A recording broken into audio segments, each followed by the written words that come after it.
sell it. It looks like tech your kid actually wants to use, but it works like a private tutor you don't have to sit next to. He thinks it's just a cool tablet. I know it's a purpose-built learning system, not an app store with limits. Instead of bouncing between apps, he follows guided lessons built around how kids actually learn. Survival, or the act of surviving, is achieving the natural desire to continue existing, typically in spite of adverse conditions that threaten one's life or livelihood. The concept applies to both nature, for example, a storm-damaged tree managing to heal itself and flourish, and humans like Robinson Crusoe, who famously not only managed to survive the harsh environments of a tropical island, but thrived, thanks to his relentless desire to survive using whatever resources were at his disposal to do so. With that being said, let's get into the video and discuss numerous wilderness and survival tips that could save your life, covering essential food, fire, shelter, and water skills, as well as various other useful woodland skills that you should know.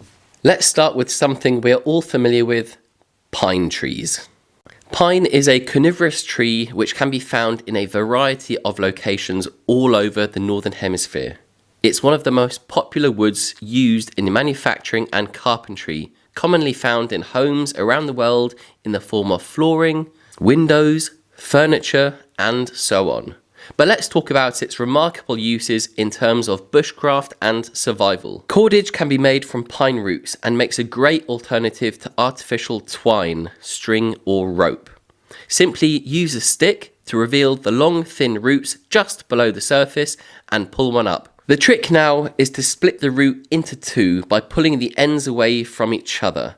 If one side begins to taper off, then apply more pressure to the opposite side to balance it out. This pine root cordage can be used to make traps, to bind branches for shelter building, or for primitive cooking. For example, here you can see myself and Mike from TA Outdoors smoke a whole salmon by clamping it between a length of split hazel and securing it with pine root cordage. Or in this clip, I'm using it to build a natural shelter and then using it once again to secure some chicken to a stick for some primitive campfire cooking. A huge benefit of using pine is that it can withstand extremely high temperatures without burning, unlike modern man-made synthetic cordage. Individual lengths can be braided together to make longer pieces, depending on what you might need it for. You can even use pine root cordage to make fire by friction. Speaking of fire, fatwood is the resinous remains of a pine tree that has died.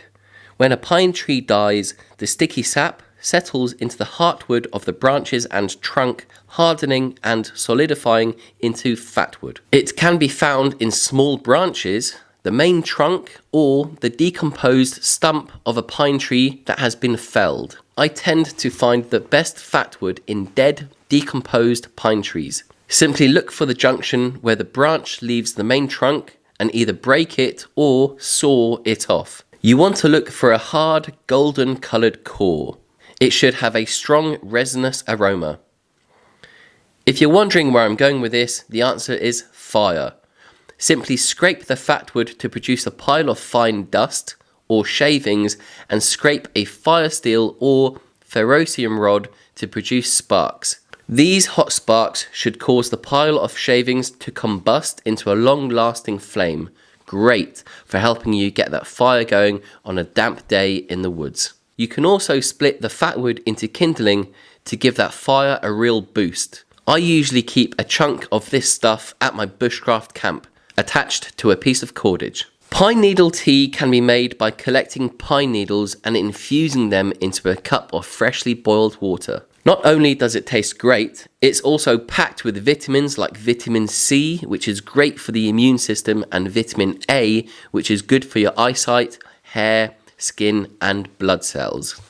Each needle contains antioxidants for an extra dose of love for our bodies. A word of caution: make sure you are able to distinguish true pine needles from potentially harmful lookalikes such as yew and various others. A good rule of thumb is to avoid flat needles. Finally, avoid drinking pine needle tea if you are pregnant. Pine cones contain nuts, Extracting them is the challenge. When I was a child, I would collect the cones and place them somewhere warm, near a fireplace or onto a heater. As the pine cones dry out, the cones open up and seeds begin to fall out. These seeds are highly nutritious, full of fats, vitamins and minerals, resulting in them being a superb survival food. Whoa. What's that? I just built a budgeting app in Base 44. Guys, Nina just built an app. Impossible. Nina can't code. Interesting. We will explore wild survival food later on in this video. Pine pitch is a great project and has been used for thousands of years, dating all the way back to caveman times. It's what I call caveman adhesive.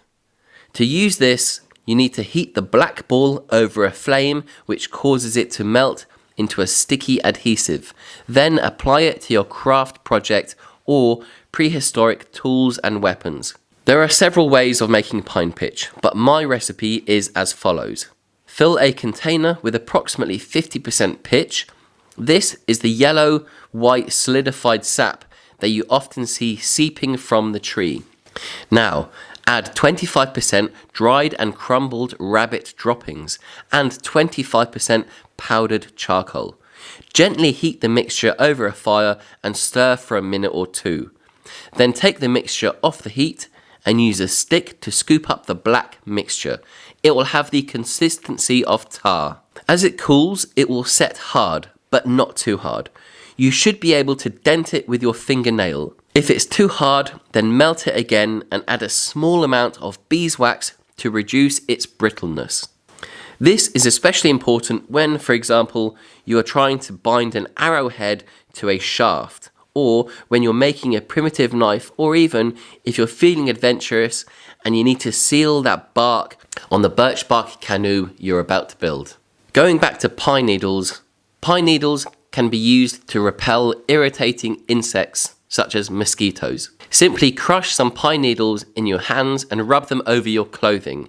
You can also burn some pine needles in your fire to help keep the pesky mosquitoes at bay. Place a smouldering log upwind of your camp and sprinkle with pine needles. The aroma will divert their attention away from you. Let's get back to talking about fire. Creating fire can be done using a number of techniques, ranging from hitting rocks together, rubbing sticks together, or even creating a magnifying lens from frozen water. But knowing precisely what rocks and sticks to use is something that merits its own video. Let me know in the comment section below if you want to see a video dedicated to fire lighting tips. Simply comment down below. When gathering firewood, look up, not down. Wood that is dead but standing will often be dry, whereas wood lying on the ground will often contain moisture, causing it to not burn well and for it to produce lots of smoke. Sticking with the look up theme, gather dead branches that have fallen from the upper part of the tree and have become suspended in the lower branches. These dead branches will quite often be wind dried, producing an excellent kindling source for those early stages of fire lighting. A great example would be dead, suspended pine branches, as these contain resin that will add that fury to your kindling fire.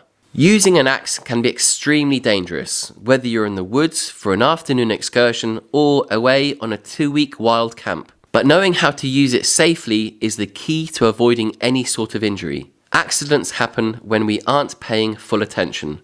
So, full focus is essential, especially at the end of a long day when we are tired, wet, and hungry. Here you can see me using an axe to split some logs, which I've sawn from a dead standing tree. In order to create some smaller pieces of wood, known as kindling, I'm using a stick to hold the wood in place while swinging the axe with my dominant arm. This could save you from losing a finger or 3. Learn how to identify types of fire lighting fungus. Fungi such as horse's hoof fungus or a King Alfred's cake, also known as a Daldenia concentrica, can smolder for a lengthy period of time and produce plenty of heat to help get that fire going on a wet and windy day. The trick here is to know what species of tree the fungus grows on. For example, look around beech trees for horse's hoof fungus, which contain a layer of amadou, a fire-lighting material that has been used for thousands of years and something that Ötzi the Iceman had in his possession when he died. Another tree that often indicates the presence of an extremely useful fungus is the ash tree. These are called Daldinia concentrica. This is the Latin name, but they're also known as cramp balls or King Alfred cakes, and can often be found on dead or struggling limbs on ash trees.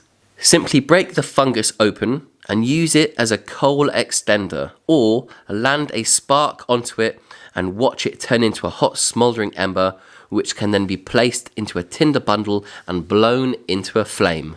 Another useful tree for the early stages of firelighting is the balsam fir, which produces sap-filled blisters. Pop these blisters with a stick or a knife, and once again land a spark onto it for an instant flame. This sap can also be applied to cuts thanks to its antiseptic properties, and can also be used to treat minor burns. This game, you're not ready for it.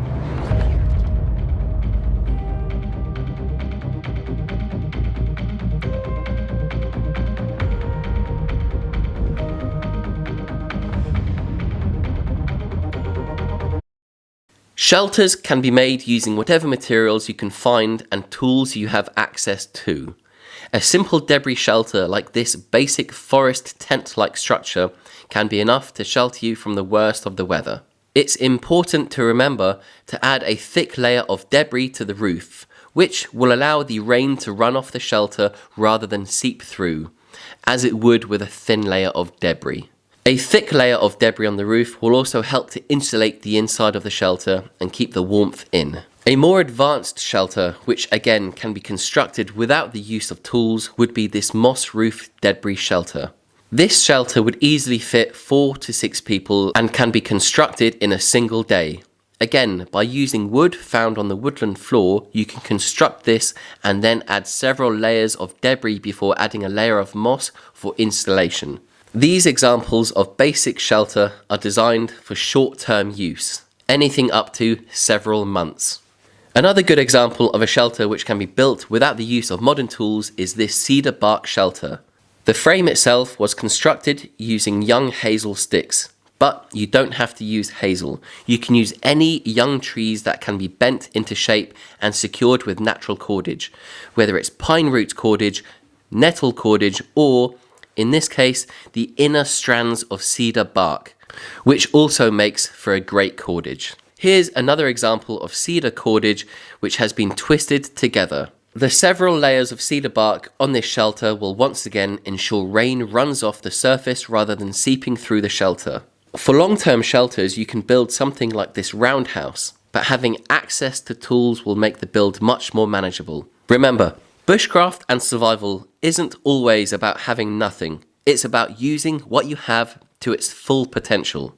In this case, a modern folding saw did most of the hard work, but you could also achieve this by using a sharp stone tool such as a caveman-style axe. By burning the base of these posts, you can reduce the rate at which they decompose, which essentially will prolong the shelter's life and making it less prone to becoming waterlogged and crumbling under its own weight. The use of grass or reeds can provide the shelter with a thick roof layer, which, as previously mentioned, would prevent rainwater from penetrating the shelter. As with all of these shelters, you want them to have a fairly steep pitched roof. Any shelter built with a flat roof will not be able to disperse water and would therefore result in the inside of the shelter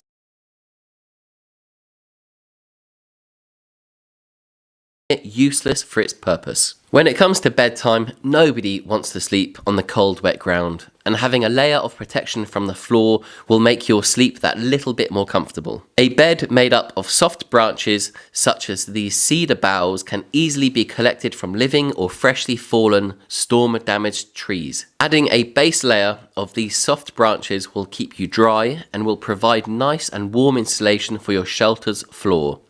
Dried grass or reeds will also work. When it comes to a more permanent bed, something a little more conventional would need the aid of a cutting tool. In this clip, I'm building a raised bed with dead dry wood found in the woodland. To begin with, I have used 3 fairly thick diameters of wood, approximately 2 feet or 60 centimeters in length, which have been stacked into a pyramid formation and then secured with several stakes. Several lengths of wood trimmed from knobbly branches are then laid on top and are once again secured from rolling off with a few more stakes. I'm a huge fan of traditional skills, and as you can see here, I've insulated my bed with something that would have usually been a waste product. That being a deer hide. Deer hides were traditionally tanned using the brains of the animal itself, but there are now more modern methods that can be used to tan a hide. Check out one of my previous videos to see how I tan deer hides. If you don't have animal hides, then dried leaves and grass will easily help to keep you warm, ensuring a good night's sleep. Food and water are not only essential for survival. Okay, class, who would like to do problem 3 on the board? Please don't be me, please don't be me. I know, Miss Einstein. Let's give some... But how we manage our approach to them can be the difference between surviving and thriving in a comfortable manner. Let's start with water. Water can be collected and filtered, whether it's collected from a stream, purified from a puddle, or extracted from a living tree with the aid of a plastic bag. Again, this subject would need a whole new video to fully understand and appreciate the methods that can be used. Primitive methods of filtering water from harmful parasites and bacteria would consist of having several layers of material for the water to filter through. Modern methods will use a water purifier like this pump I'm using here to filter water from this stream. It features a built-in ceramic filter that will remove 99% of harmful bacteria. Another method would be to use several layers of fabric, such as a folded t-shirt placed into an upside-down plastic bottle with the base cut off, and then layered with a combination of materials such as charcoal, gravel, and sand. A word of caution: no matter how well you have filtered your water, it's always advisable to then boil your filtered water for several minutes before using it as drinking water. Now let's talk about food, and in particular, wild food. Finding food in the wild will depend on your geographical location and the method you use, whether it's hunting, trapping, or foraging. Here in Northern Europe, there's a vast selection of wild food that can be easily foraged, ranging from nuts and berries to other plants and mushrooms. But be careful, make sure you know exactly what you are picking. I highly recommend becoming familiar with wild food in your area by studying what you can and especially can't eat. Many wild foods will have similar looking species that are toxic, so it's of utmost importance to know your edibles from your non-edibles. Some of my favourite wild greens are the incredibly tasty wild garlic, otherwise known as ramsons, or these crow garlic shoots. Wood sorrel packs a citrusy punch, and winter chanterelles have a delicious earthy flavour. Some species, such as burdock, have edible roots, and some plants, such as primrose, have a lovely floral flavour to their delicate petals. Nettles are another plant we often come across, with the younger leaves being that little bit more tender than the older leaves. Goosegrass is the grass that many of you will remember sticking to your clothing from your childhood days. It's a great source of wild food. Again, pick the younger shoots. The same goes for bramble shoots. Pick the young green shoots. Many of these plants should be cooked before eating, but some can be eaten raw. Again, I have to stress the importance of knowing what wild plants you can and can't eat, whether that's cooked or uncooked. As for coastal plants, wild spinach or sea beet is one of my favourites, as is wild cabbage, especially when combined or steamed with other plants like the carrot-flavoured rock samphire. If you find yourself in a coastal environment, then I believe you'll have a much larger supply of food, providing you can forage for or catch it. Mollusks, such as mussels, can be foraged at low tide, but avoid collecting mussels during the warmer months, as they can quite often contain the remnants of toxic plankton blooms. Mussels are filter feeders and can contain harmful toxins that are sometimes present in the water, whereas limpets are grazers, and thus are generally safer to eat. My advice for cooking limpets is to steam them for only a few minutes in order to retain that nice tenderness and avoid eating something as tough as your leather boots. Tenderizing them by bashing with a rock is also a great technique. Just remember to remove their black gut sac before cooking. I would usually keep the black gut sac to use as bait, either on a hook or back into the pot or trap to attract more crabs and prawns or fish. When it comes to crabs, crabs can be found under rocks at low tide or can be caught with the aid of a trap. In this clip, I'm using a lightweight collapsible trap to catch crabs and prawns, two of my favourite coastal foods. It's important to mention that all leftovers can be reused as bait. Don't underestimate what you can catch in a simple trap. I quite often catch lobsters and eels too. Something worth noting here, many of these species have a minimum landing size. For example, these velvet crabs must have a carapace diameter of 65 millimeters, or these spider crabs must have a carapace length of 130 millimeters to be kept in the UK. Traps can also be made using washed up rubbish like this inverted plastic bottle trap made by Care from Care Bear Adventures, or you can use nature's resources such as willow branches to make pots or traps. In conclusion, having some basic tools will improve your ability to survive. But even more important is knowledge, and I'm a firm believer that knowledge, along with determination and willpower, are the key factors to ensuring one's survival.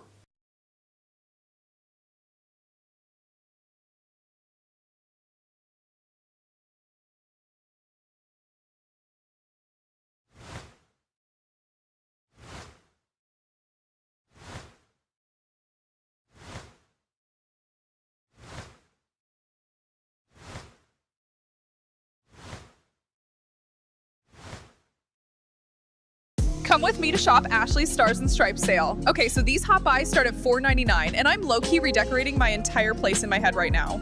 Look at this sectional. Now imagine it in your